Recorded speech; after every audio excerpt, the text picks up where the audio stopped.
High friends, welcome back to speak English with Aishwarya. Speak English with Aishwarya या आपल्या YouTube चॅनलवर तुमचं खूप खूप पुन्हा एकदा स्वागत आहे. तर फ्रेंड्स, आजचा व्हिडिओबद्दल मी तुम्हाला सांगते. आजच्या व्हिडिओमध्ये मी तुम्हाला अशा काही गोष्टी सांगणार आहे. फॉर एक्झाम्पल, आपण मराठीमध्ये म्हणतो की जरा पापड भाजून देते का, किंवा थोडं एक चिमूटभर मीठ घालतेस का भाजीत, जरा मीठ कमी पडलंय. तर ह्या सगळ्या कुकिंग रिलेटेड वोकॅबलरी आहे बघा. किंवा चिमूटभर मीठ, किंवा पापड भाजून दे, किंवा कोथिंबीर वड्या आपण तळून खाऊया, असे सगळे जे वाक्य आहेत, जे शब्द आहेत, ते आपण बघणार आहोत. थोडक्यात आज आपण बघणार आहोत cooking vocabulary, cooking related words, आणि त्या वर्ड्सचा वाक्यामध्ये उपयोग कसा करायचा, त्याचा अर्थ काय होतो, हे मी तुम्हाला सिंपल भाषेमध्ये सांगणार आहे. कारण हे वाक्य, हे वर्ड्स आपण रोजच्या आयुष्यात वापरतो. कुकिंग, त्यानंतर चॉप, स्टीम म्हणजे नक्की काय आणि कधी कधी वापरायचं बघूया. पहिला वर्ड मी लिहिला आहे मॅरिनेट. मॅरिनेट तुम्ही खूप ठिकाणी ऐकलं असेल. मॅरिनेट मॅरिनेट म्हणजे काय, तर थोडक्यात लेप लावणे. आपण फॉर एक्झाम्पल पनीर आणलं असेल घरी, पनीरला आपण मॅरिनेशन करतो. मॅरिनेट करतो म्हणजे काय करतो, आपण तेल लावतो, किंवा त्याच्यामध्ये आलं लसूणची पेस्ट टाकतो, जिंजर गार्लिक पेस्ट, त्यानंतर टर्मरिक म्हणजे हळद, किंवा रेड चिली पावडर म्हणजे लाल तिखट मिरचीची पावडर, हे सगळं आपण घालून पनीरला सपोज असं मस्तपैकी मिक्स करतो, ठेवतो, आणि मग थोड्या वेळाने ते आपण तळतो. तर त्या मिक्सचरला जो आपण लेप लावलाय पनीरला, त्याला आपण म्हणतो मॅरिनेट. मॅरिनेट, मॅरिनेशन किंवा मॅरिनेट. तर आपण असं म्हणू शकतो, marinate fish for 2 hours. Marinate the fish for 2 hours. किंवा marinate the paneer for half an hour. म्हणजे अर्ध्या तासांसाठी पनीरला मॅरिनेशन करून ठेवूया. तेव्हा marinate the fish for 2 hours. म्हणजे जे तू मॅरिनेट केलंय फिशला, ते सगळं तेल वगैरे लावून फिश तसंच 2 तासासाठी ठेवूया, आणि मग आपण ते फिशचं कुकिंग करूया. So marinate the fish for 2 hours. Okay. Next आपला वर्ड आहे मॅश. ते स्मॅश नसतं, ते मॅश असतं. आपण बऱ्याच वेळा ऐकलंय की मॅश, पोटॅटो आपण मॅश करून घ्यायचे. मी बऱ्याच वेळेस ऐकलंय गृहिणी बोलताना की पोटॅटो स्मॅश करून घेऊया. स्मॅश नसतं, ते मॅश असतं. मॅश म्हणजे कुस्करणे. आपण बटाटे उकडून घेतो, आपल्याला कटलेट वगैरे करायचे असतील, बटाटे वडे करायचे असतील, तर आपण म्हणतो ना की बटाटे कुस्करून घेऊया. बटाटे स्मॅश चुकीचं आहे, बटाटे आपण मॅश करतो. Mash the potatoes. Mash the potatoes. Mash. Mash. Okay, लक्षात ठेवा. Next is chop. Chop म्हणजे तुकडे करणे, चिरणे. Chop, chop, chop. Chop. Please chop 3 onions. म्हणजे कृपया 3 कांदे चिर, किंवा 3 कांद्यांचे तुकडे तुकडे कर. Chop. Chop the onions. Please chop 3 onions. So chop. जेव्हा तुम्हाला म्हणायचं असेल की काहीतरी गाजर जरा चिरून देतेस का, please chop the carrots. Okay. So chop हा शब्द लक्षात ठेवा. Next word is steam. Steam म्हणजे वाफ देणे. Example, can you serve me steamed rice. Can you serve me steamed rice. आपण असं मराठीतून नाही म्हणत की वाफ दिलेला भात तुम्हाला वाढशील का. आपण असंच म्हणतो की जरा मला भात वाढशील का, पण आपण इंग्लिशमध्ये असं म्हणताना म्हणतो की can you serve me steamed rice. Can you serve me म्हणजे मला भात वाढशील का. किंवा हॉटेलमध्ये गेला असाल, can you serve me 1 portion of steamed rice. छोटासा portion, 1 portion of steamed rice तुम्ही मला वाढवू शकाल का. Can you serve me steamed rice. Okay. कारण मग जिरा राईस असतो, किंवा वेगवेगळे राईसमधले प्रकार असतात. जिरा राईस म्हणजे भातात ते जिऱ्याची फोडणी देतात, जिरा राईस. तर तुम्हाला जर का प्लेन राईस हवा असेल, सो किंवा तुम्ही प्लेन राईस म्हणू शकता, पण आपण युजली इंग्लिशमध्ये बोलताना असं म्हणतो, can you serve me steamed rice. Next word is pinch. म्हणजे 1 चिमूट. मिठाला आपण दरवेळेस जरा 1 चिमूट मीठ घालतेस का. दरवेळेस आपण मिठाला जसं 1 चिमूटभर मीठ असं म्हणतो, तसं इंग्लिशमध्ये म्हणतात add a pinch of salt. Add a pinch, PINCH.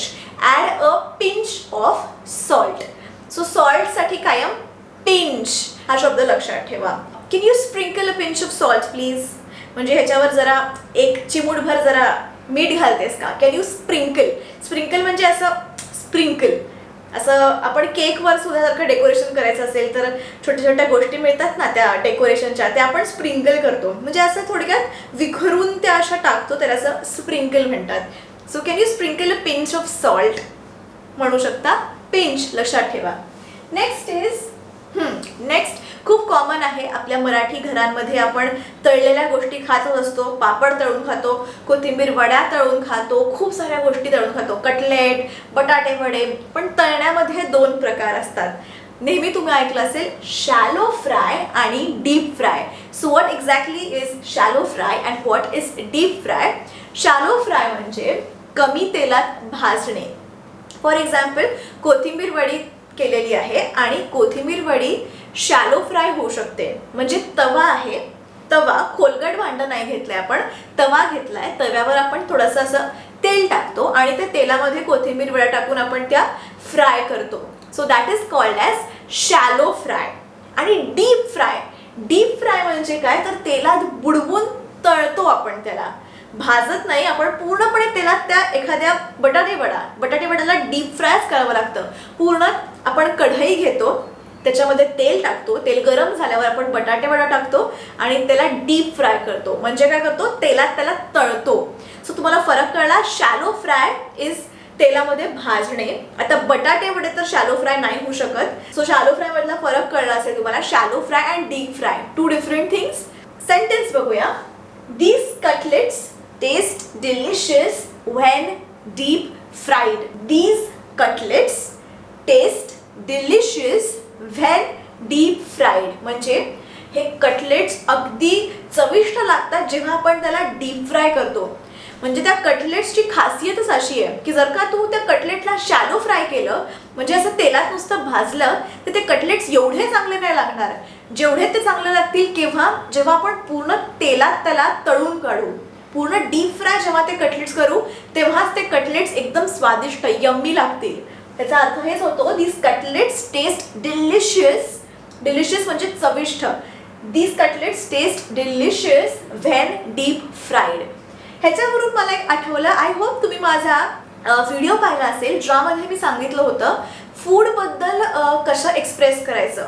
म्हणजे हॉट, स्पायसी, टेंडर, बाकी अजून देखील वोकॅब्युलरीचा अजून एक व्हिडिओ केला आहे मी फूड रिलेटेड. आपण एखादी गोष्ट खातो तेव्हा ते कशी वाटली खाल्ल्यावर ते आपल्याला एक्सप्रेस करायला जमत नाही इंग्लिशमध्ये. बऱ्याच वेळेस आपण फक्त म्हणतो yes the dish was good, the dish was yummy.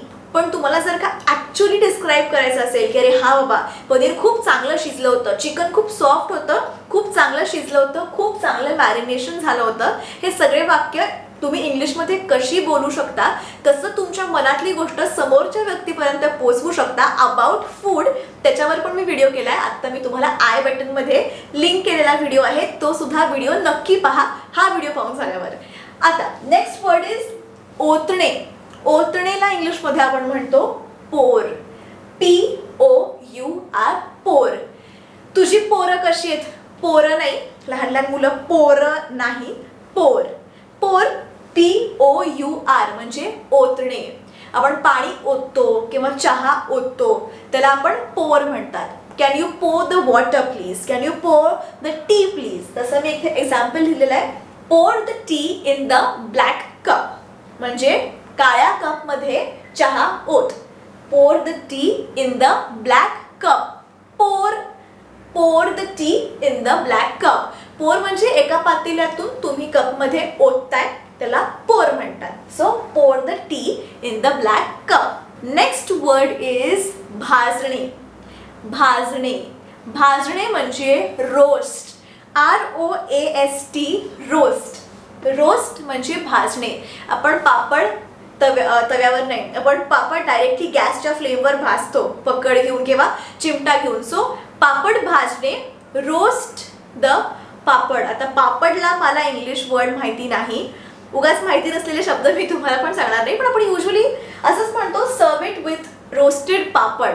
सर्व इट विथ रोस्टेड पापड म्हणजे एखादी गोष्ट आहे तू त्याला रोस्टेड पापड बरोबर सर्व कर. सर्व कर म्हणजे वाढवून दे. So serve it with roasted papad. Roasted papad. पापडला ऑनेस्टली मी आत्ता पण विचार करते पण मला आठवत नाही आहे पापडला असं काही इंग्लिश शब्द असतो का. सो मी तरी पापडच म्हणते, roasted papad. So serve it with roasted papad. Roast is भाजणे. रोस्टेड चिकन पण असतं. लाईक